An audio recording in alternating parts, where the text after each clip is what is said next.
Beberapa pekan terakhir, kasus penyakit mulut dan kuku PMK yang menyerang hewan ternak warga kembali marak. Akibatnya jumlah ternak terutama sapi yang masuk ke pasar hewan turun drastis.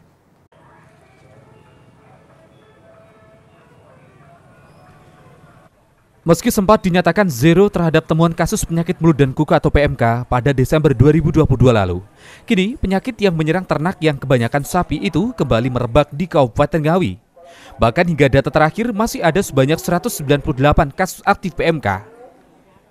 Pengelola pasar hewan dari Dinas Perdagangan Perindustrian dan Tenaga Kerja atau DPPTK Ngawi, Diana Dewi menjelaskan, dampak dari kembali merebaknya PMK pada aktivitas jual beli ternak di pasar hewan, menurutnya jika sebelum ada wabah PMK, rata-rata bisa sampai 600 ekor ternak yang masuk pasar. Setelah itu ada kebijakan penutupan pasar selama 6 bulan dan saat wabah mulai menurun, aktivitas pasar hewan kembali diperbolehkan untuk buka. Namun ternak yang masuk mulai menurun, yakni sekitar 200 hingga 250 ekor yang masuk pasar. Saat ini PMK kembali marak sehingga jumlah ternak kembali menurun, hanya 180 ekor yang masuk pasar.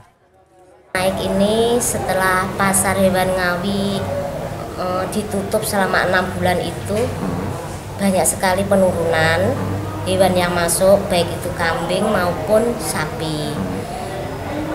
Dari normalnya biasanya 500-600 sapi, setelah ditutup kemarin itu tinggal sekitar 200 ternak yang masuk di pasar hewan Ngawi. Sapi yang boleh masuk ke sini itu harus yang sudah divaksin. Di depan disterilisasi, apabila ada sapi yang kelihatan sakit, PMK atau apa itu jenis yang baru itu, yang kulit itu, LSD. Ya itu kembali untuk pulang, tidak boleh masuk ke pasar hewan Ngawi karena rentan untuk ternak yang lain bisa langsung ketularan. Hewan ternak yang masuk pasar juga wajib melalui pemeriksaan, termasuk vaksin PMK yang telah diberikan kepada ternak. Selain itu, seiring dengan kembali maraknya PMK di Kabupaten Ngawi, maka senantiasa ternak dari luar daerah harus di-screening sebelum masuk ke pasar hewan ini sebagai upaya mengantisipasi penyebaran PMK. Ito Wahyu, JTV, Ngawi.